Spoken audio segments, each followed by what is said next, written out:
Hi friends, welcome back to our channel Telugu ghost stories. ఇక్కడ ఒక పాపిష్టి ప్రేతాత్మ మీ ఆత్మను భయపెట్టడానికి ఎల్లప్పుడూ ప్రయత్నిస్తూనే ఉంటుంది. ఇప్పటివరకు మీరు సబ్స్క్రైబ్ చేసుకోకపోతే దయచేసి సబ్స్క్రైబ్ చేసుకోండి. మంచి హారర్ ఎక్స్పీరియన్స్ కోసం స్కిప్ చేయకుండా చూడండి.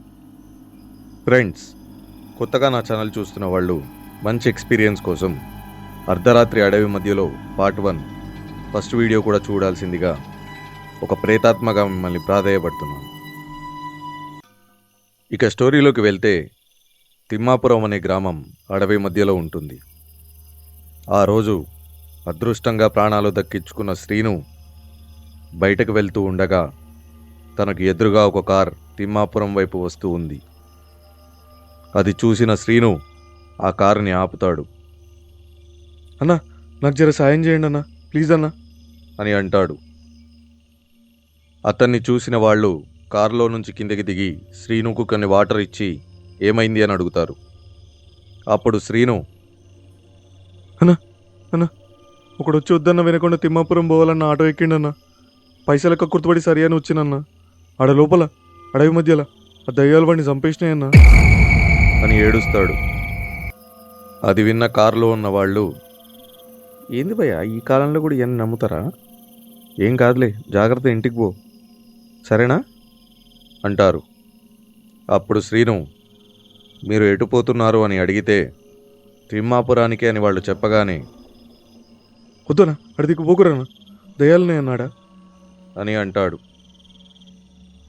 అప్పుడు వాళ్ళు, సరేలే కానీ నువ్వు జాగ్రత్తగా ఇంటికి పోవని చెప్పి వాళ్ళు వాళ్ళ ప్రయాణాన్ని తిమ్మాపురం వైపు మొదలు పెడతారు. వాళ్ళు వెళ్ళగానే శ్రీను అనుకుంటాడు, మీ కర్మరయ్యా, చెప్తే ఎవడింటాడు? ఆ రమేష్ గారు కూడా అంతే, వాడి వల్ల నా సౌదాకు వచ్చింది. ఇక మిమ్మల్ని దేవుడే కాపాడాలి అని అనుకుంటూ అక్కడి నుంచి వెళ్ళిపోతాడు. అప్పుడు టైం సరిగ్గా ఉదయం 4:15 అవుతుంది. అలా ఒక 5 కిలోమీటర్లు వెళ్ళిన ఆ కార్ సరిగ్గా అడవి లోపలికి ఎంటర్ అయ్యే ముందు వాళ్ళు పక్కన ఆపుతారు. అందులో నుంచి ఒక 4 ఫ్రెండ్స్ కిందకి దిగుతారు. వాళ్ళ పేర్లు భరత్, వెంకట్, కృష్ణ, ఇంకా మనోహర్. వీళ్ళంతా కలిసి హైదరాబాద్ నుంచి తిమ్మాపురం వాళ్ళ ఫ్రెండ్ సాయి పెళ్లికి వస్తున్నారు. వాళ్ళ ఫ్రెండ్ సాయి ఉండేది తిమ్మాపురం అయినా జాబ్ కోసం వీళ్లతో పాటు హైదరాబాద్లో అందరూ కలిసి ఒకే ఫ్లాట్లో ఉంటున్నారు. అందరూ కలిసి పెళ్లి రోజు మార్నింగ్ వరకు వస్తామని చెప్పడంతో సాయి అంటాడు, రేయ్, నైట్ అసలు రాకండి, ఎలాగో నా పెళ్ళి మధ్యాహ్నం 3ంటికి కదా, మార్నింగ్ స్టార్ట్ అవ్వండి. ఎట్టి పరిస్థితుల్లో కూడా మా ఊరికి ముందు వచ్చే ఫారెస్ట్లోకి ఉదయం 6 లోపల ఎంటర్ అవ్వకండి అని చెప్తాడు. సరేలేరా, మేము వస్తాంగా, నువ్వేం టెన్షన్ పడుకొని వాళ్ళంటే, అప్పుడు సాయి అంటాడు, నాకు తెలుసుగా మీ గురించి, ఆ మనోహర్ ఇంకా భరత్, ఆ ఇద్దరికే అడ్వెంచర్స్ ఇష్టమని పిచ్చి నాటకాలు చేయకండి, నైట్ పోదామని, సరేనా అని చెప్తాడు. మాకు తెలుసులేరా, నువ్వు కానీ మేము ఆఫ్టర్నూన్ వరకు వస్తాంలే అంటాడు వెంకట్. ఇక రేపు మధ్యాహ్నం పెళ్ళనగా వాళ్ళంతా కలిసి ఆ రోజు ఈవినింగ్ వాళ్ళ రూమ్లో సిట్టింగ్ వేస్తారు. అప్పుడు వెంకట్, రేయ్, ఇప్పటికే టైం 7 అవుతుంది, మనం జల్దీ ఖతం చేసి పడుకుంటే మార్నింగ్ 3 బజే షురూ అవుదామంటాడు. ఎట్ ఎనీ కాస్ట్ 10 వరకు క్లోజ్ చేసి పడుకుందాం, లేకపోతే పొద్దున్నే లేచి డ్రైవ్ చేయాలంటే కష్టమవుతుందని ఇక వాళ్ళ పనిని వాళ్ళు ప్రారంభిస్తారు. అలా వాళ్ళు మంచిగా చిల్ అవుతూ ఉంటే అప్పుడు భరత్ అంటాడు, ఎంతసేపురా ఇంకా ఇట్లా, బయటికి పోదాంపా అని. వెంటనే మనోహర్ ఉండి, ఇంకేంటి మరి, ఫ్రెష్ అయ్యి స్టార్ట్ అయ్యేదామని మిగిలిందో అందవే తీసుకుపోదాంపా అంటాడు.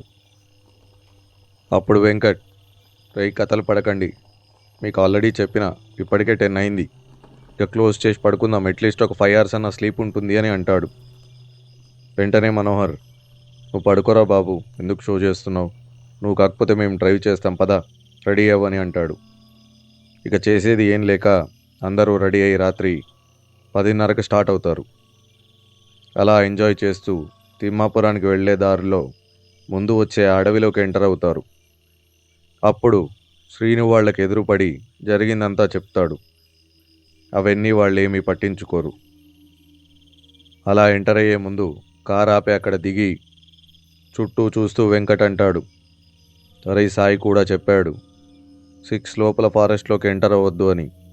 మనం ఇక్కడే ఒక 1 అవర్ ఉండి వెళ్దాం రా అంటాడు. అప్పుడు భరత్ అంటాడు, అరే బాబు నువ్వు ఓవర్ చేయకు అన్నాగా, అంత సీన్ లేదు, వెళ్ళి ఫ్రెష్ అయ్యి కొంచెంసేపు రెస్ట్ తీసుకుందామని బయలుదేరదాం పదా అంటాడు. ఎందుకురా రిస్క్, అవసరమా ఇప్పుడు? వాడెవడో కూడా చెప్పాడుగా దయ్యాలున్నాయని అని అంటే వెంటనే మనోహర్, పోదాం పదా, వాడెవడో సొల్లు చెప్పిండంతే అని కారులోకి ఎక్కి స్టార్ట్ అవుతారు. అప్పుడు సరిగ్గా టైం ఉదయం 4:15 అవుతుంది. ఇక అలా వాళ్ళ అడవిలోకి ఒక 5 కిలోమీటర్లు వెళ్ళగానే శ్రీను ఆటో రోడ్డు పైన యాక్సిడెంట్ అయి కనిపిస్తుంది. అది చూసిన వెంకట్, అరే మామ ఆటో చూడు, ఇందాక వాడు చెప్పాడుగా, నిజమేరా, పదరా వెనక్కి తిప్పు అని అంటాడు. అరే ఇట్లాంటివన్నీ చూడలే చెప్పు, ఏం కాదు, నువ్వు రిలాక్స్గా పడుకో, నేను తీసుకుపోతాగా అని అంటాడు మనోహర్. అలా వాళ్ళ ప్రయాణం కూల్గానే సాగుతుంది. ఇక ఒక 40 కిలోమీటర్లు వెళ్ళాక ఆ విశాలమైన శ్మశానం వస్తుంది. అప్పుడు టైం ఉదయం రఫ్గా 5:30 కావస్తుంది. భరత్ అంటాడు, అరే ఇక్కడ కారాప్రా, భలే ఉంది లొకేషన్. వెంటనే వెంకట్, పిచ్చారానికేమైనా శ్మశానాన్ని పట్టుకొని లొకేషన్ అంటూ, పద ఫస్ట్ ఎక్కడ ఆపకుండా అని అంటాడు. కానీ వాళ్ళకేం తెలుసు వాళ్ళు వెళ్ళేది చావు నోట్లోకని. ఇంకా ఆల్మోస్ట్ తెల్లవారడంతో ఆ భయంకరమైన ప్రేతాత్మలు మళ్ళీ చీకటి కోసం ఎదురు చూస్తూ ఉంటాయి. ఈలోపు అలా మాట్లాడుకుంటూ వాళ్ళు ఉదయం 6:30 కల్లా తిమ్మాపురానికి చేరుకుంటారు. వాళ్ళని చూసిన సాయి ఒక్కసారిగా షాక్ అవుతాడు. రే మీకేమైనా మెంటలా? నేను చెప్పాగా మార్నింగ్ 6 లోపల అడవిలోకి ఎంటర్ కావద్దని. అప్పుడు వెంకట్, నేను చెప్తే వీళ్ళు వింటారా? వద్దని చెప్పినా కూడా తీసుకొని వచ్చిండ్రు. భరతుండి, రే మామ చిల్లోకే, ఓవర్ చేయకు, ఇప్పుడు ఏమైంది? నువ్వు చెప్పిందంత సొల్లని ప్రూవ్ అయిందిగా, మాకేమన్నా అయిందా? దయ్యాలు కాదు కదా, కనీసం మా కుక్క కూడా కనిపించలే తెలుసా అని అంటాడు. అప్పుడు కృష్ణ, పద పద ఫ్రెష్ అయ్యేదాం, ఆకలైతుందిరా అని అందరూ వెళ్ళి ఫ్రెష్ అయ్యి ఇక సాయి పెళ్లిలో ఫుల్ ఎంజాయ్ చేసి మ్యారేజ్ అయిపోయాక ఈవినింగ్ పార్టీ చేసుకుంటారు. అప్పుడు సాయి, రే అంతా ఓకే కదా, మీరు చిల్లవండి, నేను మీకు నైట్ ఉండడానికి స్టే అరేంజ్ చేస్తా. భరతుండి, లేదు మామ, రేపు ఆఫీస్ ఉంది, నాకు మార్నింగ్ వరకు నేను హైదరాబాద్లో ఉండాలి, సో నైట్ డిన్నర్ చేసి స్టార్ట్ అవుతాం అని అనగానే, అరే బాబు మీకు దండనరా, ప్లీజ్ ఎట్టి పరిస్థితుల్లో కూడా నైట్ వద్దురా, కావాలంటే రేపు మార్నింగ్ 6కి స్టార్ట్ అయ్యి వెళ్ళండి అని అంటాడు. అప్పుడు భరత్, అరే నా ఆఫీసే 10కి రా, నేను ఇక్కడ 6కి స్టార్ట్ అయితే ఎట్లా పోను చెప్పు, మధ్యాహ్నం అవుతుంది, నువ్వు ఓవర్ చేయకుండా నైట్ మాకు బిర్యానీ చేయించు, తిని స్టార్ట్ అవుతాం అని అలా అందరూ చిల్ అవుతూ ఉంటారు. ఇక డిన్నర్ టైం అవ్వడంతో అప్పటికే మంచి హైలో ఉన్న నలుగురు ఇప్పుడు తినడం కష్టమే అని, ఏం కాదులే ప్యాక్ చేసి దారిలో తింటామని అంటారు. ఇక వాళ్ళు అడిగినట్టుగానే ప్యాక్ చేసి ఇచ్చిన సాయి, రేయ్ మళ్ళీ చెప్తున్నా, ఎట్ ఎనీ కాస్ట్ మీరు మాత్రం అడవి దాటే వరకు మధ్యలో ఎక్కడ ఆగకండి, ఎవ్వరు కనిపించినా కారు ఆపకండి అని అంటాడు. మాకు తెలుసులే కానీ రైట్ మరి అని వాళ్ళు తిరిగి హైదరాబాద్ స్టార్ట్ అవుతారు. అప్పుడు టైం రాత్రి 10 గంటలు అవుతుంది. అలా మెల్లిగా మాట్లాడుకుంటూ వెళ్తూ ఉంటే ఇంతలో, నాకు బెస్ట్ ఐడియా వచ్చిందిరా, మంచి ప్లేస్ చూసుకొని ఆగుదాం, ఫారెస్ట్లో సిట్టింగ్ వేయాలని నాకు ఎప్పటి నుంచో కోరికరా అని అంటాడు మనోహర్.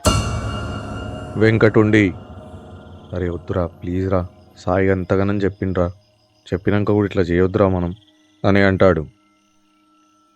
ఏం కాదు, మనోహర్ చెప్పింది కరెక్టే, మనం కొంచెం సేపు ఉండి మిగిలిన స్టాక్ ఫినిష్ చేసి అక్కడే బిర్యానీ తిని స్టార్ట్ అవుదాం, అయిపోతుంది అని అంటాడు భరత్. మీరు వినరుగా, సరే కానీ అనుకుంటూ మళ్ళీ తిరుగు ప్రయాణంలో ఆ విశాలమైన శ్మశానం వచ్చేసరికి దాదాపు రాత్రి 12 అవుతుంది. అలా అక్కడకు రీచ్ అయి కార్ ఆపి కిందకి దిగుతారు. ఆ చీకట్లో ఎటు చూసిన చెట్లు ఇంకా చల్లటి గాలి.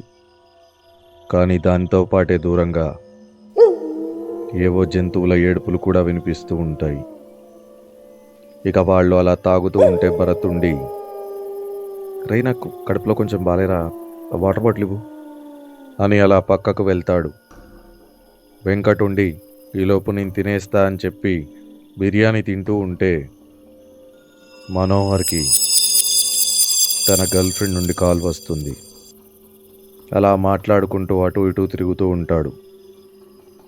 20 నిమిషాలైనా భరత్ రాకపోవడంతో వెంకట్కి మెల్లిగా భయం మొదలవుతుంది. వెనకకు తిరిగి, అరే కృష్ణ, ఆ మనోహర్ గారిని చూడమను, భరత్ గారు ఇంకా రాలేదు అని అంటాడు. వెంటనే కృష్ణ, రేయ్ మనోహర్ గారు కూడా లేడరా ఇక్కడ, ఫోన్ మాట్లాడుతూ వెళ్ళాడు అని అనగానే వెంకట్ తన మొబైల్ తీసి భరత్కి కాల్ చేద్దామని చూస్తే మొబైల్లో నెట్వర్క్ లేదని చూపిస్తుంది. షాక్ అయిన వెంకట్, అరే కృష్ణ, నెట్వర్కే లేదని చూపిస్తుందిరా, వీడెలా కాల్ మాట్లాడుతున్నాడు అని అనగానే కృష్ణ కూడా భయంతో, కరెక్టేరా, చూద్దాం పదా అంటాడు. అప్పుడు టైం దాదాపు అర్ధరాత్రి 1:20 కావస్తుంది. భయంగా ఇద్దరు అలా వెళ్తూ ఉంటే దూరం నుంచి ఒక అరుపు వినిపిస్తుంది. వెంటనే వెంకట్ ఇంకా కృష్ణ ఏమైంది అని భయంగా చుట్టూ చూస్తూ, ఇంతలో మనోహర్ ఉరికి వాళ్ల వైపే వచ్చి భయంతో, రేయ్ భరత్ గారిని అక్కడ ఎవరో గుంజుకుంటూ వెళ్తుంటూ చూసినారా, నాకేం అర్థమైతలేదురా, రారా అని అంటాడు. వెంటనే ముగ్గురు కలిసి భరత్ కోసం ఆ శ్మశానంలోకి వెళ్తే అక్కడ భరత్ చెప్పులు ఇంకా వాటర్ బాటిల్ కనిపిస్తాయి. అప్పుడు వాళ్ళు ఎంత పిలిచినా భరత్ నుంచి ఆన్సర్ లేదు. అసలు నువ్వెక్కడ చూసావురా అని వెంకట్ అనుకుంటూ వెనకకి తిరిగితే అక్కడ మనోహర్ లేడు. ఒక్కసారిగా ఇద్దరూ షాక్ అవుతారు. మనోహర్ ఇంకా భరత్ అని పిలుస్తూ ఉంటే ఇంతలో, బిడ్డా, ఓ బిడ్డా అని ఎవరో పిలుస్తారు. భయంతో వణుకుతూ చూస్తే ఒక ముసలావిడ వాళ్ళ దగ్గరికి నడుచుకుంటూ వచ్చి, ఏమైంది బిడ్డా, ఎవరి కోసం చూస్తున్నారు అంటుంది. వెంకటుండి, మా ఫ్రెండ్స్ కోసం చూస్తున్నాం అండి, వాళ్ళు ఇటువైపే వెళ్ళారు, అయినా మీరెవరు, ఇక్కడేం చేస్తున్నారు అని అంటాడు. అప్పుడు ఆ ముసలావిడ, ఏం లేదు బిడ్డా, గీ శ్మశానం వెనుకనే మా ఇల్లుంది, గాడా మా చుట్టాలందరూ వచ్చిర్రు, దావత్ చేస్తున్నాం బిడ్డా, మీ ఇద్దరు దోస్తులు కూడా ఆడనే ఉన్నారు, పాండి బిడ్డా అని అంటుంది.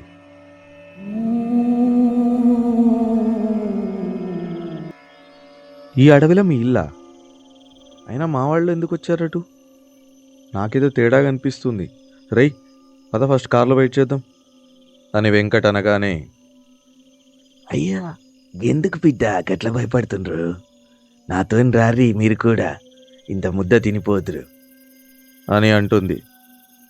కృష్ణ ఉండి, ఎందుకురా భయం, ఇద్దరం ఉన్నాంగా పద అని ఆ ముసలావిడ వెనక నడుస్తూ వెళ్తారు. వెంకట్ భయంతో వణుకుతూ ఉంటే ఇంతలో ఆ శ్మశానం మధ్యలో ఒక పక్కన ఇల్లు కనిపిస్తుంది. ఆ ముసలావిడ అంటుంది, ఓ వెంకటి రారా ఇటు అని అనగానే లోపల నుంచి వచ్చిన అతన్ని చూసి ఒక్కసారిగా భయంతో గట్టిగా అరుస్తాడు కృష్ణ. ఎందుకంటే అతని చేతులపైన మొహం పైన మొత్తం రక్తం. వెంటనే భయంతో ఇద్దరు కారు వైపు పరిగెడతారు. అప్పుడు ఆ ముసలావిడ, ఓ వెంకటి పారిపోతున్నారా, పట్టుకో, ఇవాళ వాళ్ళ గుండెలు పీక్కొని తినాలి అని అనగానే, ఎక్కడికి పోతారమ్మా, నేను తీసుకొస్తా అని వాళ్ళ వెనక వెళ్తాడు. వెంకట్ ఇంకా కృష్ణ అరుస్తూ కారు దగ్గరికి వచ్చి ఓపెన్ చేసి లోపల కూర్చొని కార్ స్టార్ట్ చేస్తూ ఉంటే కార్ లోపల సెంటర్ మిర్రర్కి భరత్ 2 చేతులు వెళ్లాడుతూ వాటి నుంచి రక్తం కారుతుంది. అది చూసి గట్టిగా ఏడుస్తూ కార్ ఫాస్ట్గా ముందుకు పోనిస్తే ఎవరో ఒకరు రోడ్డుకి అడ్డంగా నిల్చుంటారు. అది చూసిన వెంకట్, రే కృష్ణ గుద్దు, ఏం కాదు, కారు మాత్రం ఆపకు అని అంటాడు. సరే అని ఫాస్ట్గా పోతుంటే దగ్గరికి వచ్చేసరికి అది మనోహర్. ఒక్కసారిగా బ్రేక్ వేస్తే కారు కంట్రోల్ అవ్వక పక్కన ఉన్న మట్టిలో టైర్ ఇరుక్కుపోతుంది. వెంటనే బయటికి దిగిన వెంకట్ ఎంత ట్రై చేసినా కారు జరగకపోవడంతో కృష్ణ అని పిలుస్తాడు. అప్పుడు వెనక నుంచి తన చెవిలో బిడ్డా అంటుందా ముసలావిడ. అది విని అరుస్తూ కృష్ణ అని పిలుస్తాడు. ఎంతకి కృష్ణ బయటికి రాకపోవడంతో వెంకట్ కార్ అద్దంలోంచి లోపలికి చూస్తే లోపల ముసలావిడ కొడుకు కృష్ణ మెడని కొరుకుతూ రక్తం తాగుతూ ఉంటాడు. ఇంతలో ఆ ముసలావిడ వెంకట్ దగ్గరికి వస్తుంది. ఏడుస్తూ గట్టిగా అరుస్తూ వెంకట పక్కన ఉన్న చెట్లల్లోకి పరిగెడతాడు. అక్కడ మనోహర్ని ఒక నలుగురు ఎవరికి నచ్చిన దగ్గర వాళ్ళు కొరుక్కుంటూ తింటూ ఉంటారు. ఇక చావు నుంచి ఎలా తప్పించుకోవాలో తెలియని వెంకట్ ఉరుకుతూ ఉంటే ఇంతలో భూమిలో నుంచి వచ్చిన ఒక చెయ్యి తన కాలుని పట్టుకుంటుంది. భయంతో వదిలించుకోవడానికి వెంకట్ ట్రై చేస్తూ ఉంటే అది రాదు బిడ్డా, ఇలా నిన్ను చంపి తింటా అని ముసలావిడ వెంకట్ పైకి దూకుతుంది. వెంటనే ధైర్యం చేసి ఆ ముసలావిడని పక్కకి తోసి లేచి పరిగెడుతుంటే ఎదురుగా ఆ ముసలావిడ కొడుకు 2 చేతులలో ఇద్దరి తలలు పట్టుకొని నిల్చొని ఉంటాడు. అది చూసి ఒక్కసారిగా గట్టిగా అరుస్తాడు వెంకట్. అలా ఉరుకుతూ ఒక పెద్ద చెట్టు కిందకి ఏడుస్తూ నిల్చొని ఉంటే వెంకట్ పైన ఏదో పడుతుంది. ఆ చీకట్లో అదేంటో అర్థం కాక మొబైల్లో ఫ్లాష్ వేసి చూస్తాడు. అది రక్తం. అదేంటి, ఇది ఎక్కడి నుంచి పడింది అని పైకి చూస్తే అక్కడ మనోహర్ తల వెళ్లాడుతూ ఉంటుంది. ఏం చెయ్యాలో తోచని వెంకట్ ఎలాగైనా అక్కడి నుంచి తప్పించుకోవాలి అని భయంగా కార్ దగ్గరికి వెళ్ళి లోపలికి ఎక్కుతాడు. లోపలంతా రక్తం. ఇంకా వెనక సీట్లో సగం తిన్న కృష్ణ బాడీ ఉంటుంది. అలాగే ఏడుస్తూ కార్ స్టార్ట్ చేసి ఎలాగో అలా అక్కడి నుంచి తప్పించుకొని చాలా వేగంగా వెళ్తూ ఉంటే ఒక 5 కిలోమీటర్లు వెళ్ళాక రోడ్డు పైన ఎవరో ఒకతను ఉన్నట్టు దూరం నుంచి చూస్తాడు.